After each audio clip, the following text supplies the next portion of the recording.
ওং নমো ভগবতে বাসুদেবায়। আমার প্রিয় দর্শক বন্ধুকে আমার আন্তরিক অভিনন্দন এবং বিজয়ের শুভেচ্ছা ও ভালোবাসা জানাই। আমি আশা করি অনাদির আদি গোবিন্দের অশেষ করুণায় আপনারা সকলেই কুশল আছেন।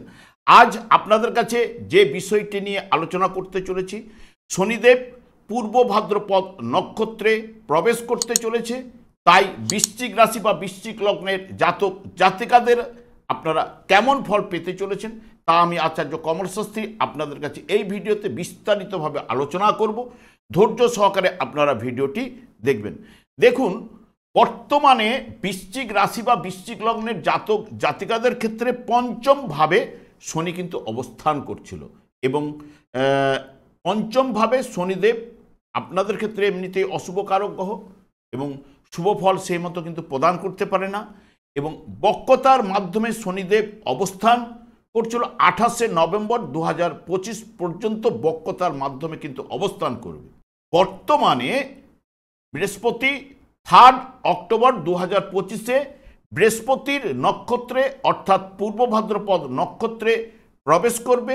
20শে জানুয়ারি 2026 পর্যন্ত পূর্ব ভাদ্রপদ নক্ষত্রে অবস্থান করতে চলেছে এবং শনিদেব যেহেতু বৃহস্পতির নক্ষত্রে বা বৃহস্পতিও শনির নক্ষত্রে, এরা সাধারণত শুভ ফল কিন্তু প্রদান করে, কারণ বৃহস্পতির সঙ্গে শনির সম্পর্ক খুবই শুভ এবং যেহেতু শনিদেব বৃহস্পতির আন্ডারে থাকা মানেই তার যে অশুভত্ব কিছুটা হলো হ্রাস বৃদ্ধি বৃহস্পতি কিন্তু ঘটাবেই। এবং বিশেষ করে বৃহস্পতি নক্ষত্রে প্রবেশ করলেও যাদের জন্মকালীন নবতারা চক্রে এই বৃহস্পতি যদি জন্ম, সম্পদ, মিত্র, অতিমিত্র নক্ষত্রে থেকে থাকে বা যদি তুঙ্গ ক্ষেত্রে বা উচ্চস্থ বা শুভভাবে এবং বলবান থাকলে, তাহলে এই শনি বৃহস্পতির নক্ষত্রে কিন্তু শুভফল প্রদান করবে। তাদের ক্ষেত্রে শুভফল অতি অবশ্যই কিন্তু উঠে আসবে। এবং যাদের ক্ষেত্রে দেখবেন বিশেষ করে বিপদ, বদ, প্রত্যারী নক্ষত্রে বৃহস্পতি রয়েছে বা দুস্থানে রয়েছে বা নিচস্থ রয়েছে, অশুভভাবে যদি অবস্থান করে থাকে, তাদের ক্ষেত্রে নানান দিক দিয়ে কিন্তু সমস্যার সৃষ্টি হওয়ার সম্ভাবনা কিন্তু প্রদান করতে পারে। দেখুন, বর্তমানে বৃহস্পতিও আপনাদের ঠিক অষ্টম ভাবে অবস্থান করছিল। আপনাদের দ্বিতীয় ভাবের অধিপতি গ্রহ, পঞ্চম ভাবের অধিপতি গ্রহ বৃহস্পতি বৃশ্চিক রাশি বা বৃশ্চিক লগ্নে জাতক জাতিকাদের ক্ষেত্রে শুভকারক গ্রহ, কিন্তু প্রবেশ করতে চলেছে বিশেষ করে নবম স্থানে তুঙ্গস্থ ক্ষেত্রে, বা এটি বৃহস্পতির আনন্দের জায়গা। এই আনন্দের জায়গায় অবস্থান করার সঙ্গে সঙ্গে বৃহস্পতিরও দৃষ্টি, নবম দৃষ্টিটা পড়বে কিন্তু শনিদেবের উপর। শনিদেব বৃহস্পতির নক্ষত্রে এবং বৃহস্পতিরও দৃষ্টি কিন্তু শনিদেবের উপরে পড়ার কারণে দেখবেন, যদি জন্মকালীন বিশেষ করে আমি আগেই বলে গেছি নবতারা চক্রে যদি জন্ম, সম্পদ এবং মিত্র, অতিমিত্র নক্ষত্রে যদি বৃহস্পতি থেকে থাকে এবং স্বক্ষেত্রে, তুঙ্গক্ষেত্রে বা শুভ বলবান অবস্থায় থাকে, তাদের ক্ষেত্রে কিন্তু শুভ ফল অতি অবশ্যই ঘটবে। বা বৃহস্পতি শনির নক্ষত্রে বা শনি বৃহস্পতির নক্ষত্রে সাধারণত যে সংযোগ ঘটতে চলেছে, সাধারণত দার্শনিক মনোভাবাপন্ন করে এবং ন্যায় নীতি বোধ প্রবল কিন্তু থাকবেই। নিরপেক্ষ ব্যবহারের জন্য সবার থেকে ভালোবাসা অতি অবশ্যই আপনারা পেয়ে থাকেন এবং সপরিবারে জাতক বা জাতিকা ধর্মসম্মতভাবে জীবনযাপন কিন্তু করবেনই। বর্তমানে দেখুন, যেহেতু বৃশ্চিক রাশি বা বৃশ্চিক লগ্নের জাতক জাতিকাদের পঞ্চম ভাবে শনিদেব অবস্থান করলো, চতুর্থ ভাবের নির্দেশক, তৃতীয় ভাবের নির্দেশক এবং পঞ্চম ভাবে অবস্থান করার কারণে সপ্তম ভাবের উপরে দৃষ্টি দেওয়া এবং আপনাদের ঠিক লাভ ভাবের উপরে দৃষ্টি দেওয়া এবং দ্বিতীয় ভাবের উপরে দৃষ্টি দেওয়া, যে এই যে দৃষ্টিগুলো সাধারণত এই যে সপ্তম ভাবে দেখবেন স্বামী স্ত্রীর মধ্যে আন্ডারস্ট্যান্ডিং, ভুল বুঝাবুঝি বা বিয়ের জায়গাটাকে প্রশমিত করতে না দেওয়া, বাধা বিপত্তি দেওয়া এবং লাভভাবে যে সফলতাটা পাওয়ার দরকার সেটা আপনাকে না এনে দেওয়া, অর্থ পরিবার সংক্রান্ত নানান সমস্যার সৃষ্টি করা, এগুলো কিন্তু শনিদেবের মাধ্যমে আপনারা কিন্তু পাচ্ছিলেনই।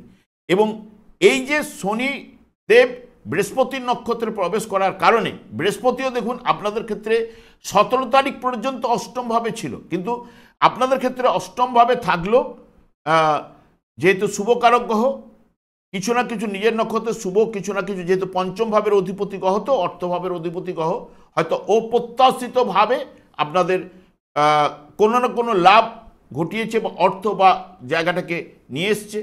সব থেকে বিশেষ করে এখানে অষ্টমভাবে থাকলো আপনাদের দ্বিতীয় এবং পঞ্চম ভাবের অধিপতি গ্রহ, এবং দ্বাদশ ভাবের উপরে বৃহস্পতিরও দৃষ্টি ছিল, এবং অর্থভাবের উপরে দৃষ্টি ছিল, চতুর্থ ভাবের উপরে বৃহস্পতির দৃষ্টি ছিল। এটা 17 তারিখ পর্যন্ত থাকছে। 18 তারিখে যেই না নবমভাবে ভাগ্যভাবে কিন্তু প্রবেশ করবে, ভাগ্যভাবে প্রবেশ করলেও এখানে দ্বিতীয় ভাব আপনাদের ক্ষেত্রে নির্দেশ করে যাচ্ছে পঞ্চম ভাব, এবং সবথেকে বিশেষ করে এই এখানে নবমভাবে প্রবেশ করা মানেই আপনাদের রাশি বা লগ্ন ভাবের উপরে দৃষ্টি প্রদান করবে, যেটি আপনাদের ক্ষেত্রে শুভ জায়গাটাকে নিয়ে যাওয়ার সম্ভাবনা করবে। এবং পঞ্চম ভাব যেটি 1, 5, 9 নির্দেশ করে যাবে 18 তারিখের পর থেকে।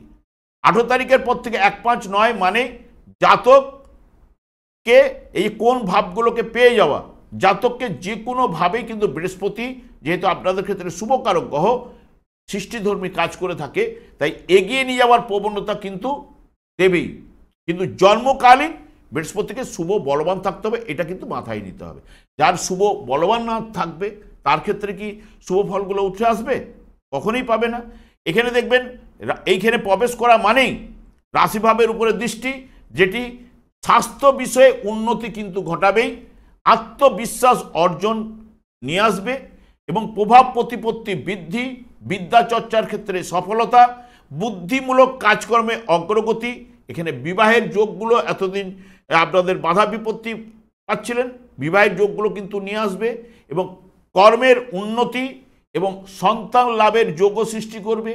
গৃহে কোনো শুভ কর্ম, ব্যবসা বাণিজ্যে, অর্থ লগ্নিতে আপনাকে সাফল্য, বুদ্ধিমত্তার বিকাশ পঞ্চম ভাবের যেহেতু দৃষ্টি বিনিময়ের কারণে, আর্থিক লাভ, ভাগ্য উন্নতি, গৃহ পরিবারের সুখ শান্তি, স্বামী স্ত্রীর মধ্যে নিবিড় ভালোবাসা, ব্যবসা বাণিজ্যে শ্রীবৃদ্ধি ঘটানো, মামলা মকদ্দমা যদি কোনো থেকে থাকে এই সময় নিষ্পত্তি ঘটাবে, পার্টনারশিপ ব্যবসায় সফলতা, যারা শেয়ার ব্যবসার সঙ্গে যুক্ত রয়েছেন সেই জায়গায় সফলতা পাবে, উচ্চ শিক্ষার ক্ষেত্রে সফলতাও কিন্তু নিয়ে আসবেই।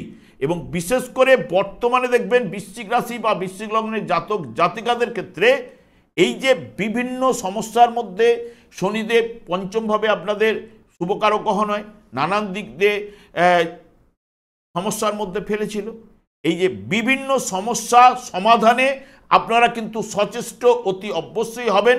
অর্থ ও ভাগ্য উন্নতি এবং কর্মের জায়গা এবং বিশেষ করে মন মানসিকতার জায়গাটাও কিন্তু উঠে আসবে। এবং এই শনি বৃহস্পতির সংযোগে এই অক্টোবরের 3 তারিখ থেকে দেখবেন বিশেষ করে 20 জানুয়ারি পর্যন্ত অতি অবশ্যই শুভ ফল কিন্তু লাভ করতে চলেছেন। যদি আপনাদের জন্মকালীন বৃহস্পতি শুভ বলবান থাকে এবং নবতরা চক্রও যদি শুভ থাকে তাহলে অতি অবশ্যই কিন্তু লাভ করবেন। আমি আর দীর্ঘায়িত না করে আমি আচার্য কমল শাস্ত্রী প্রত্যেক বুধবার এবং বৃহস্পতিবার শুক্রবার এই চ্যানেলে লাইভ অনুষ্ঠানে উপস্থিত হই। ঠিক ওই সময় আমাকে ফোন করলে আপনারা নিজেদের ভাগ্য বিষয়ে জানতে পারবেন। তাছাড়া বিভিন্ন ধরনের ভিডিও আপলোড করে থাকি, সেগুলি পাওয়ার জন্য আমার চ্যানেলকে সাবস্ক্রাইব করে বেল আইকনে ক্লিক করে রাখুন। যখন আমি লাইভ অনুষ্ঠান বা যে কোনো ভিডিও আপলোড করলে আপনাদের নোটিফিকেশন পৌঁছে যাবে। আমি অনাদি গোবিন্দের কাছে প্রার্থনা করি আপনারা ভালো থাকুন, সুস্থ থাকুন, আনন্দ থাকুন। আজ এই পর্যন্ত, পরের ভিডিওতে দেখা হচ্ছে। নমস্কার।